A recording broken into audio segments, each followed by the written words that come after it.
Salam hormat.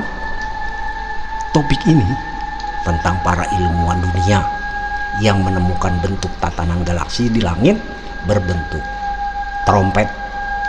Kita mulai.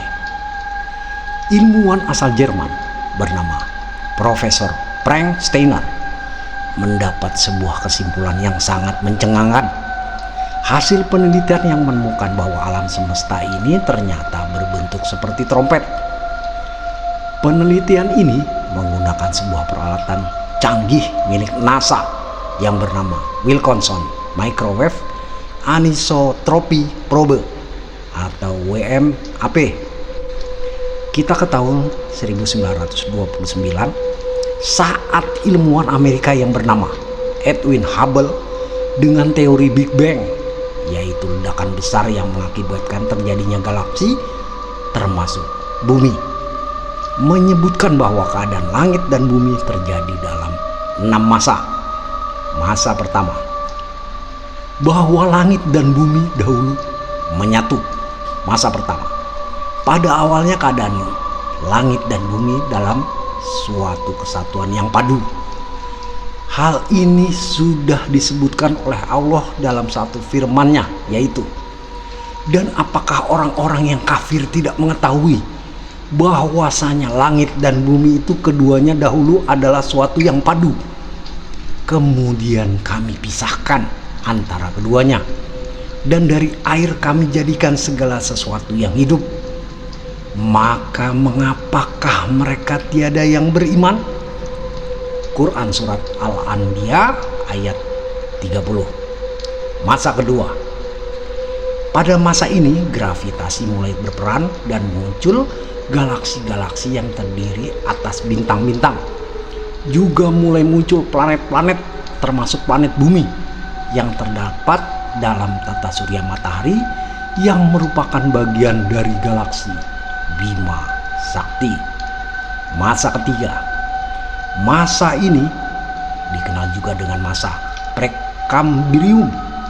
Pada masa ini kondisi bumi masih cukup panas sehingga belum ada makhluk yang hidup di bumi. Masa keempat, masa ini sering dikenal dengan zaman Paleozoikum.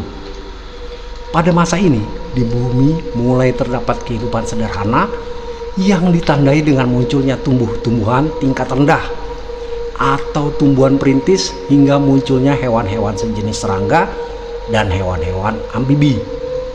Masa kelima, masa ini dikenal dengan zaman Mesozoikum. Pada masa ini hewan-hewan sejenis reptil mulai muncul seperti burung dan sejenisnya, dan muncul pula hewan-hewan raksasa seperti dinosaurus dan sebagainya.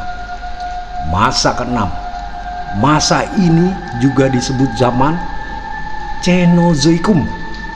Pada masa inilah mulai muncul hewan-hewan mamalia, dan pada akhir dari masa ini mulailah muncul sejarah manusia.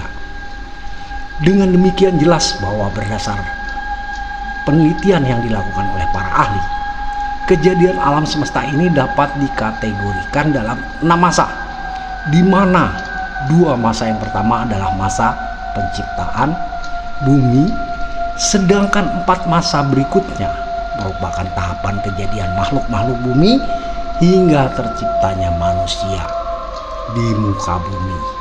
Hal ini sesuai dengan firman Allah di dalam Al-Quran, yaitu, katakanlah, sesungguhnya patutkah kamu kafir kepada yang menciptakan bumi dalam 2 masa dan kamu adakan sekutu-sekutu baginya. Demikian itulah Tuhan semesta alam, dan Dia menciptakan di bumi itu gunung-gunung yang kokoh di atasnya dan memberkahinya, dan Dia menentukan padanya kadar-kadar makanan penghuninya dalam 4 masa. Penjelasan itu sebagai jawaban bagi orang-orang yang bertakwa. Quran surat Fussilat ayat 9-10. Kita kembali ke trompet Israfil. Setelah tercipta kehidupan, maka Allah juga siapkan kehancurannya atau kiamat. hentakannya trompet yang akan ditiup oleh malaikat Israfil pada saatnya. Para ilmuwan NASA baru-baru ini melihat bentuk dari tatanan alam semesta seperti sebuah trompet. Ya Rasulullah, apakah sangkakala itu? Jawab Rasulullah, bagaikan tanduk dari cahaya.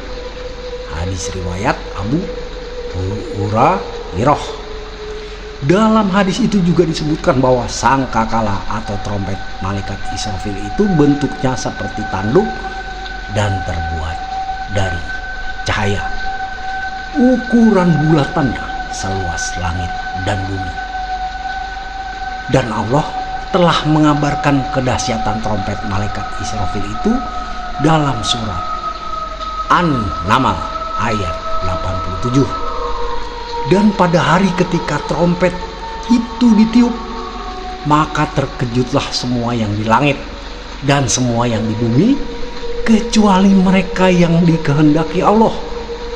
Dan mereka semua datang menghadapnya dengan merendahkan diri. Abu Sa'id radhiyallahu an mengungkapkan, Nabi Muhammad SAW bersabda, bagaimana aku dapat merasakan nikmat? Sebab malaikat pemegang sangkakala sudah memasukkan sangkakala itu ke mulutnya. Dan ia pasti akan langsung meniup sangkakala itu jika telah mendengar perintah untuk meniupnya.